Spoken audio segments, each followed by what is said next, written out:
नमस्कार दोस्तों, एक नई लर्निंग के साथ हाजिर हूँ और आज की इस लर्निंग में जिस कंपनी विशेष को लेकर के हम लोग चर्चा करेंगे, कंपनी एनालिसिस करने की कोशिश करेंगे, उसमें सबसे पहला पहलू होता है जो आखिर कंपनी का जो बिजनेस है वो बिजनेस मॉडल कैसा है। दूसरी बात कहती है कि आखिर फाइनेंशियल परफॉर्मेंस कहाँ पे सस्टेन कर रही है और मार्केट को लेकर के जो अपडेट निकल के आती है उसका क्या लिंक कर क्रिएट कर पाती है यहाँ से। वो निवेशकों को लेकर कितना एक्टिव और नॉन एक्टिव की बात कहती है, शामिल करता है। जानने की कोशिश करेंगे। कंपनी का नाम है हनीवेल।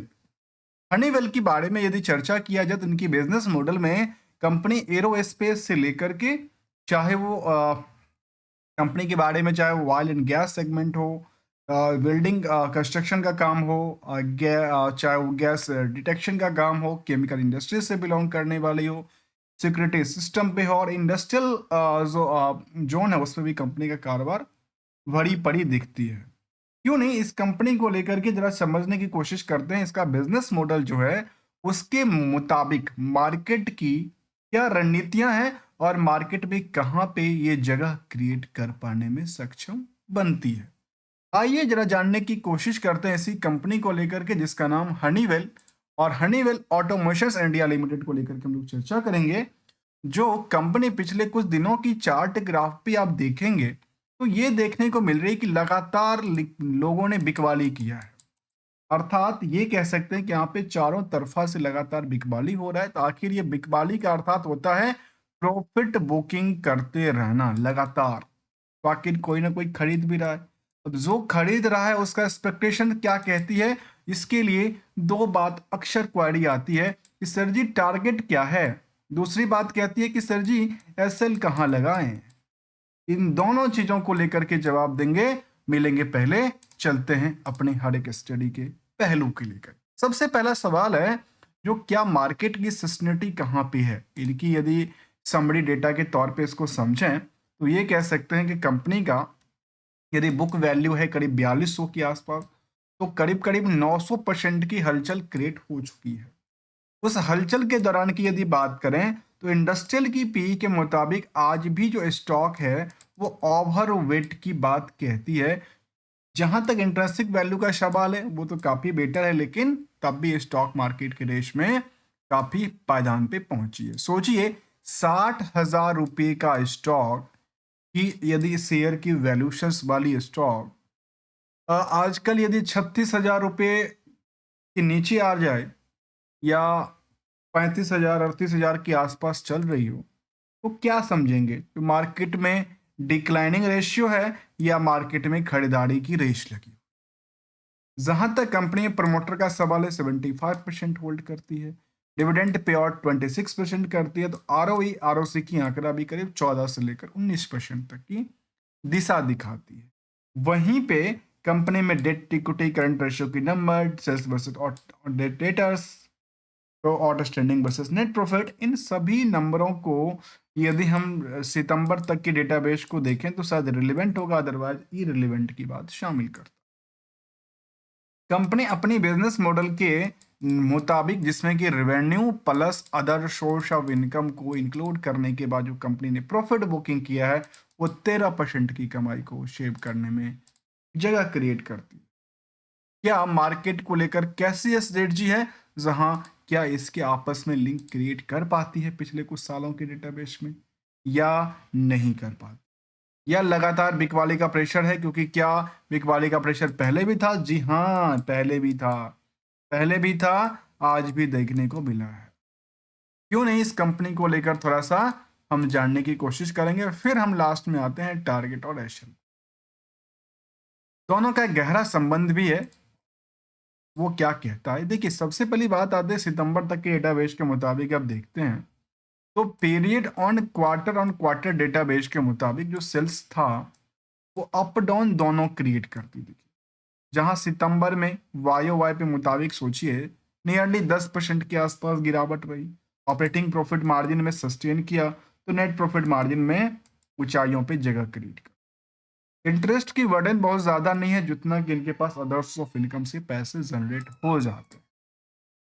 जबकि टाइम टू टाइम की यदि बात किया जाए तो सेल्स में लगातार अप ट्रेंड रही है, प्रॉफिट में अप ट्रेंड जाहिर करती है।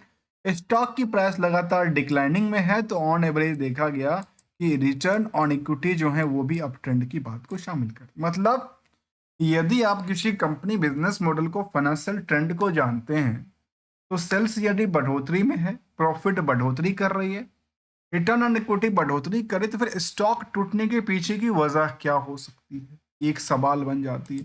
क्या केवल और केवल मार्केट स्ट्रेटजी कहती है या कंपनी के बिजनेस को इम्पैक्ट करती है? इसको लेकर के जब पीयर से कंपेयर करेंगे तो जहां हनीवेल के अलावा चाहे वो सिरमास एस जी एस हो, सिलेंट्स डीएलएम हो, सेंटम्स इलेक्ट्रॉन हो, कार्नेक्स माइक्रो सिस्टम्स जैसी कंपनी शामिल हो, तो वहीं पे इन कंपनियों की रेश के आगे कुछ कंपनियों में ज़्यादा रेश है तो यहाँ भी कुछ कम रेश की बात शामिल करता है। जहाँ पे बुक वैल्यू में कहीं कहीं पे तो 1100% की हलचल थी तो यहाँ फिलहाल 900% की हलचल है।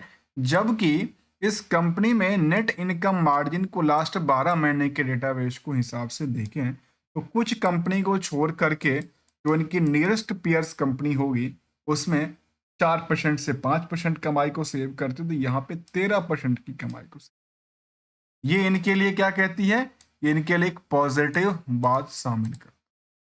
लेकिन जब इनकी रिस्क फैक्टर को देखेंगे तो केवल 3 महीने की बात शामिल करता है। बैलेंस शीट में कंपनी में कर्ज नहीं के मुताबिक की बातें कहती है। जो फंड लिया था वो सारे के सारे फंड जो हैं इनका अदर एसेट्स में डील करती देखी गई, जहाँ पे इन्वेंटरीज हो, ट्रेड रिसीवेबल्स हो, कैश और कैश इक्विवेलेंट अच्छे खासे नंबर के साथ बैलेंस शीट में प्रेजेंट करते देखे गए हैं। जबकि निवेशकों का इंटरेस्ट जाहिर करता है कि कंपनी में नए निवेशकों का तादाद बढ़ा है। 34,000 35,000 के आसपास निवेशकों का लिस्ट है। एफआईडीआई की भूमिका लगातार बनी पड़ी है। आम पब्लिक के पास भी करीब 9% से ज़्यादा की होल्डिंग बनी पड़ी है, किसी के पास भी 1% से ज़्यादा की होल्डिंग नहीं किया था। लेटेस्ट अपडेट की तरफ देखा जाए तो फिलहाल कंपनी को लेकर एक डिस्क्लोजर आया था, रजिस्ट्री ऑर्डर मिला था, उसको लेकर उन्होंने अपडेट दिया था।